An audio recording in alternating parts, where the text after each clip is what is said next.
Okay, let's go to episode 3 here of Music Theory for Players.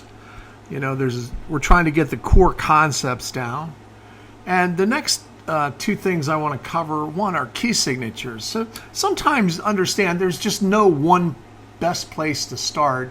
So you kind of have to absorb a little bit of the information first. And this is one of those things.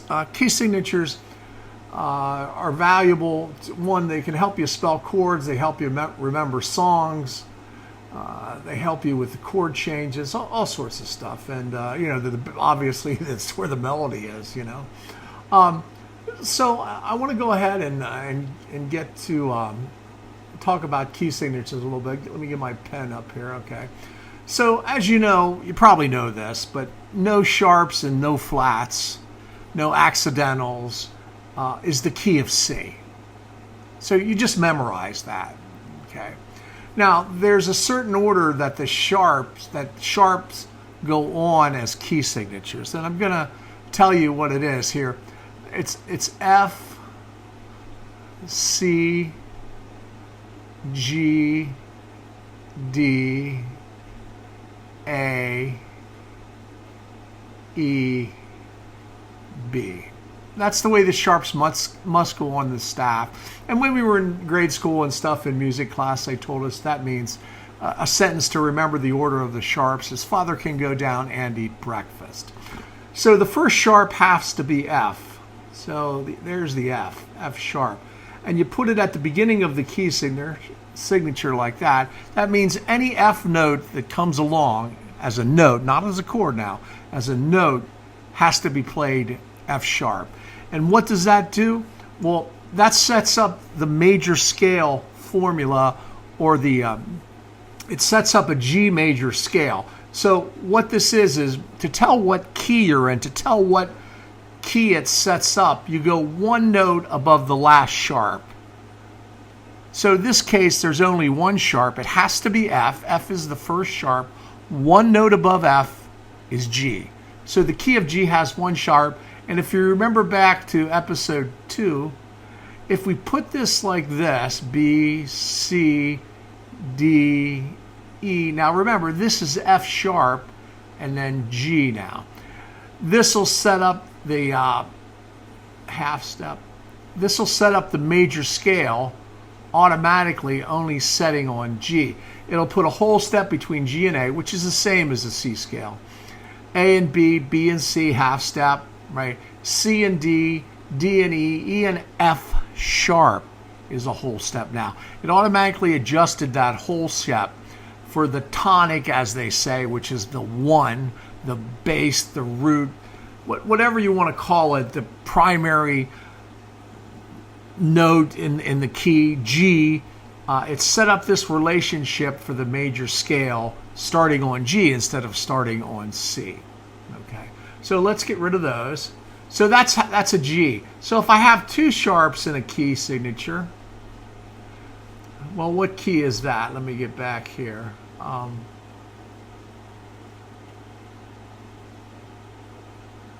Whoop. My pen. There it is.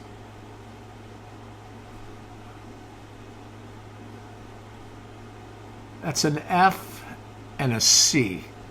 So one note above the last sharp, so we have an F and a C, or the key of two sharps. One note above C is D. So if I start on D now, all the F's and C's are sharp. And again, it does the same thing. It sets up that consistent relationship that with half steps and whole steps makes a major scale. So this is a whole step. Now here's a whole step from E to F sharp, right? Then we need a half step.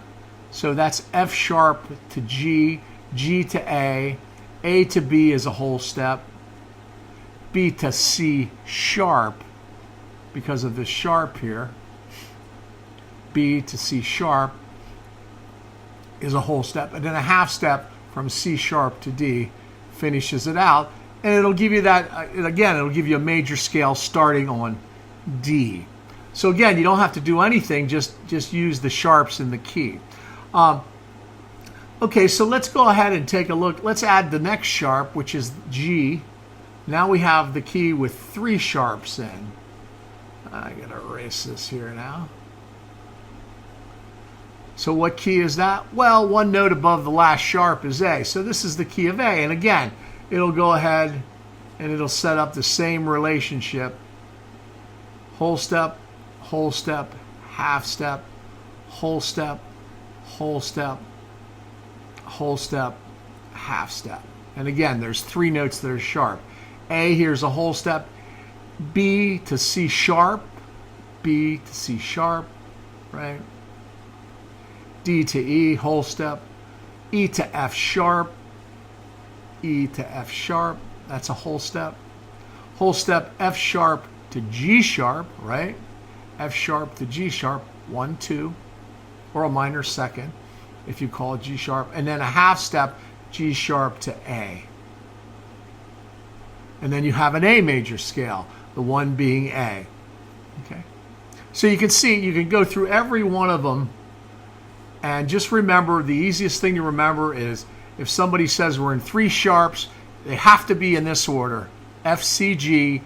The notes that are sharp are F, C, and G, and that's the key of A.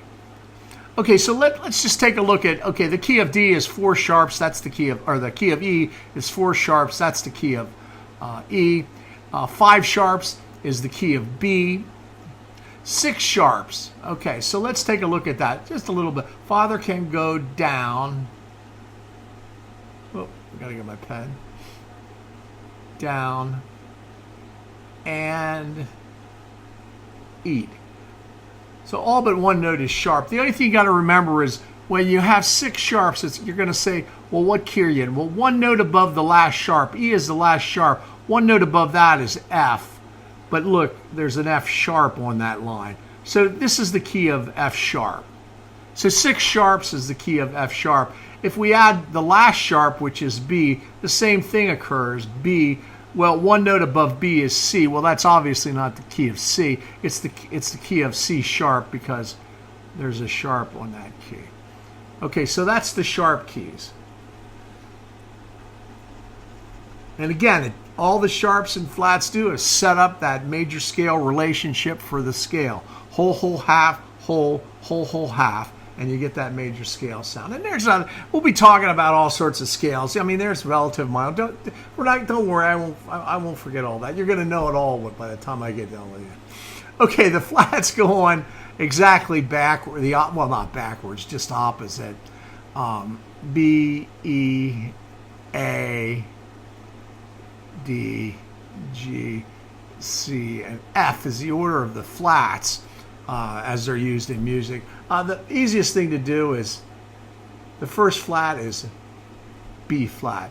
So what I tell everybody is just remember that the 1 flat is the key of F. So if I start on F and I go F to F, making a scale.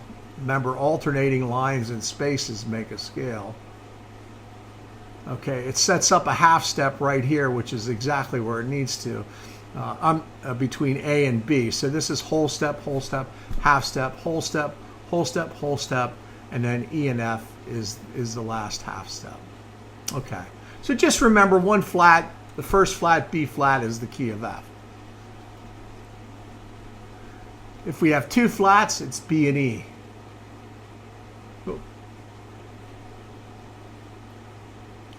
Now, to name the key with using flats, you just name all the flat keys have the word flat in them except the first one. Okay, you just go ahead and you name the flat before the last flat. So if there's 2 flats, that sounds complex, but it's not.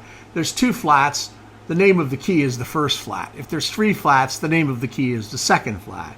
So this is B flat. This is the key of B flat. Okay, so if I start on B flat here, B, F, sorry, G, A, and one more line, B flat. This is B flat to C, right? B flat to C, whole step, C to D, D to E flat because of the flat there, F, G, A to B flat. Okay. Now that works the same for every flat key. Let's do one more. Okay. So if we have, let's say if we have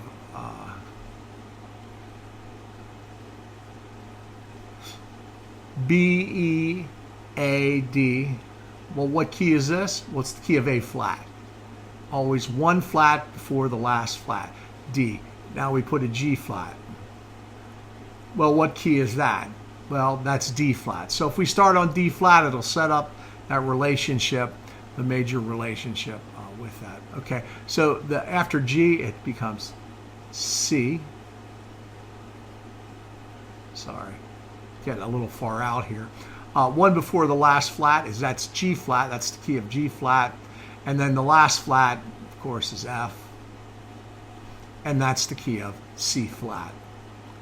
So that's the name of the key. Now, by the way, I never mentioned this, but you can have double flats. You can have theoretical keys. Like you could add another B flat here, make it B double flat and all that stuff. But it's really kind of just a game with words. So anyway, that's all your major keys. You have C, no sharps, no flats. The sharp keys, just remember, it's one note above the last sharp is the key. So the order of the sharps, F, C, G, D, A, E, and B are the order they have to go in. If you have one sharp, it has to be F. One note above that is G. So this is the key of G. Two sharps is the key of D. Three sharps is the key of A, so on and so forth. Flat, just remember the first flat is B flat. It has to go on first, B flat, and that's the key of F. Then it's always the flat before it is the key name. So if I have two flats, B and E on the staff, it has to be a B and an E. The key is B flat. If I have three flats, the key is E flat. If I have four flats, the key is A flat. If I have five flats, the key is D flat. Pretty easy. It's going to set up that major scale relationship with all the notes in the scale. 1, 1, 1/2, 1, 1, 1, 1/2, and that's how you change keys. So that's your key signatures. So work with that a little. Okay, now let's take a look at the next important thing. We did half steps and whole steps, and we related them to major and minor seconds then. Now let's get into thirds. Okay, so there are two thirds that are very important. One is the minor third, and you'll be able to spell chords once you learn this stuff. Now, this isn't the most efficient way to spell chords. I'll show you the most efficient way is to use key signatures, but we got to get the foundation correct. So a major third and a minor third. A minor third is 3 half steps, right?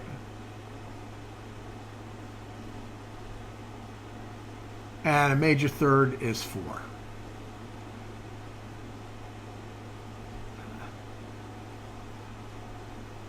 And the key to it is, since it's called a third, it has to be named 3 notes away. So if I'm on C and somebody says, what's a third up from C? You go C, D, E. It's some kind of V. It could be E natural, could be E sharp, or could be E flat, depending upon which one of these we do. Now, there's diminished thirds and augmented thirds and all that stuff, but we'll get to that, okay? But for now, let's just start with minor thirds and major thirds, because you'll be able to spell every major and minor, augmented and diminished triad then. You'll know what notes are in them. So let's start with F, okay? So if we were in the key of F, let's put a B flat here. So let's use key signatures. Okay, so every B I write here, I don't have to write the accidental in. I probably will down here, but so let's say we're in this tune or whatever we're doing here. This example's in the key of F. Just remember, every B is flat automatically. So if we start on F, and a major chord, I'm going to start with major, I'll do minor second, is a major third plus a minor third.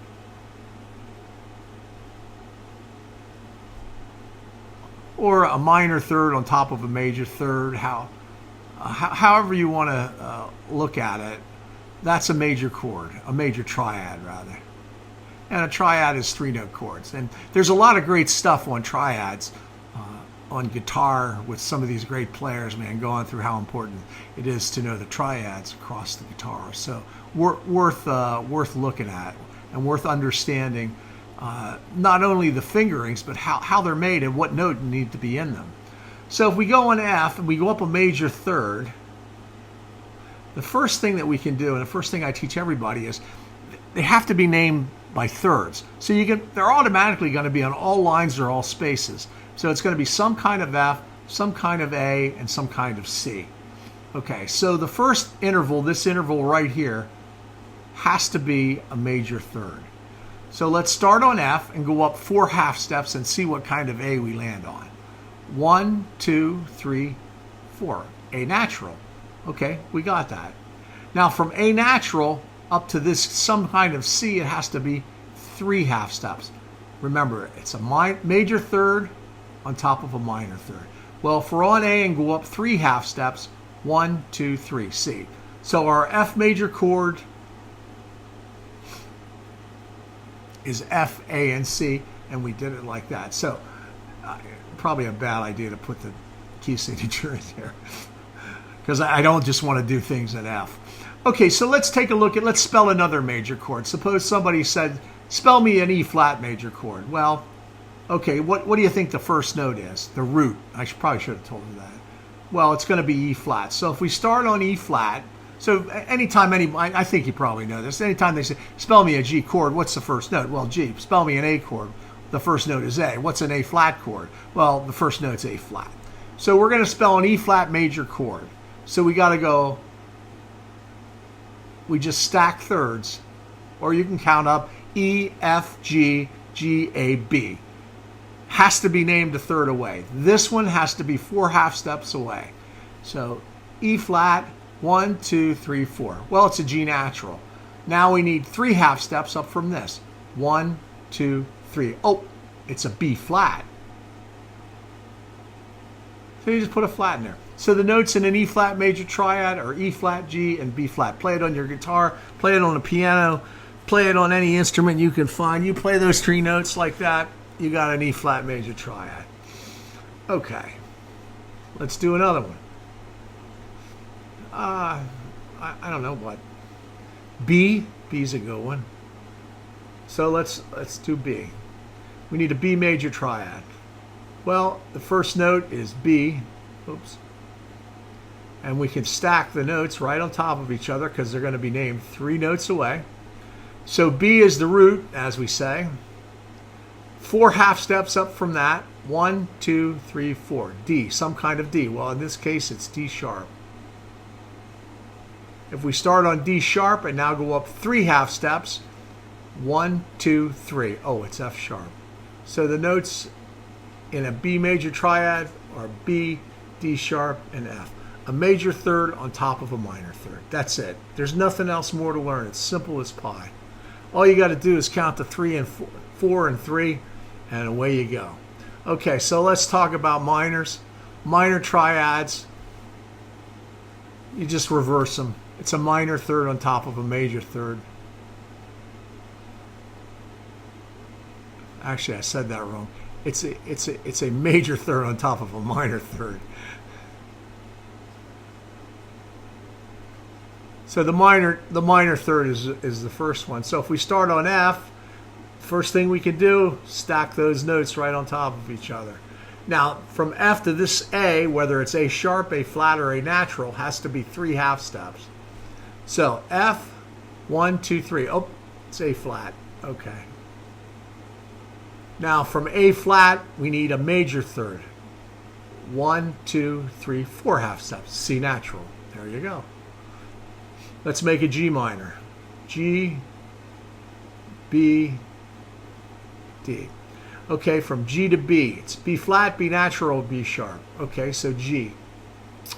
Here we go. 1, 2, 3, 4. Oh, it's B natural. Okay, now we need a minor. Oops, I'm sorry. Now we want to do it. We're doing minor. 1, 2, 3. Oh, it's B flat. Sorry about that. Now we need a major third. 1, 2, 3, 4. Oh, it's D natural. Okay. I think we did E flat last time. E flat minor. Well, we can put E flat, G, and B, and we just need to figure out a minor third and then a major third.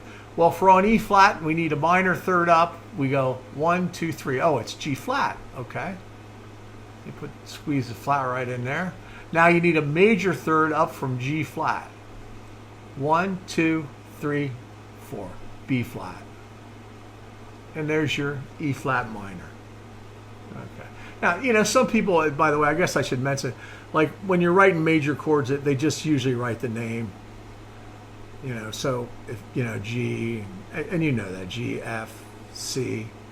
Minor, sometimes they do C and then a small m, C, M, I, N. What's another way? Sometimes they write it out. So when they're thinking in triads, look, it could be a small m, it could be M-I-N, but you probably know that. Okay, so that's our major and minor. That's the formula for major and minor chords. Okay, so now there's a couple more kinds of triads, and we might as well cover them. You can imagine now, I'm sure, there's only really a couple more possibilities. There's augmented, which is 2 major thirds. I could probably write better on this. A major third plus a major third.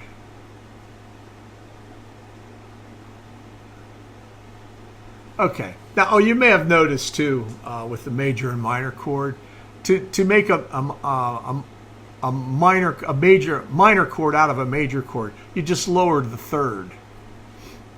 In other words, like if I have an F major like this is F major. To make this F minor, by the way, this is the root, third, and fifth. If I didn't say that, 1, 3, and 5 of the chord. You just have to lower the third of any major chord. It'll give you a minor. Okay. And now, a converse is true too. If you raise the third of any minor chord, it gives you a major. This is F major, so we need 2 major thirds to make this an augmented. Well, we know that from F to A, 1, 2, 3, 4 is a major third. We need to go up to some kind of C, another major third, 1, 2, 3, 4. So it's C sharp. The other thing that you probably notice now is that if you raise the fifth, root, third, and fifth of a major chord, you're going to get an augmented triad. Let's do G augmented. Okay, remember it was G and B and D. Just stack thirds on top of each other. Well, this was a major third, G to B, right? 1, 2, 3, 4. Now we need a major third, 1, 2, 3, 4, D sharp. So it's pretty straight ahead. Again, you raise the fifth of a major chord to get an augmented. Or you can count intervals, however you want to do it. You should do it both ways. What I do, and I think it's helped me a lot when I was learning this, is I would visualize this staff. And someone has said, what are the notes in G? The first G minor, the first thing you want to do is just get a picture in your head of 3 notes stacked on top of each other on the staff, and then adjust your intervals to major and minor thirds. Is probably the easiest way to do it. Okay, so let's do the last triad, which is diminished, 2 minor thirds. So I guess we started with F. So we just stack our thirds. So this has to be a minor third, and then this has to be a minor third. So for this to be a minor third, you got to go F to A flat, F, 1, 2, 3, and then we got to go up a minor third from here, 1, 2, 3. Oh, wait a minute. It says it's B. Okay. Well, what do we have to do? We have to call it C flat. Because if you lower C a half step, it's B, because there's only a half step in between. Let's do a G diminished. So G to B, 1, 2, B flat, right? Now a minor third up from B flat, 1, 2, 3, D flat. How about E diminished? E, G, B. E to G. E, F, G. Well, that is a minor third. Now we need another minor third. 1, 2, 3. Okay, B flat. So an E diminished is an E, a G, and a B flat. And they write diminished like this. They'll write D-I-M. Sometimes they do E like this, a little circle. You got to, when we get into seventh chords, don't confuse these with seventh chords. You know, this is a different, has the same triad, but E diminished 7 that's a 4-note chord. These are 3-note chords. Okay, so you got that.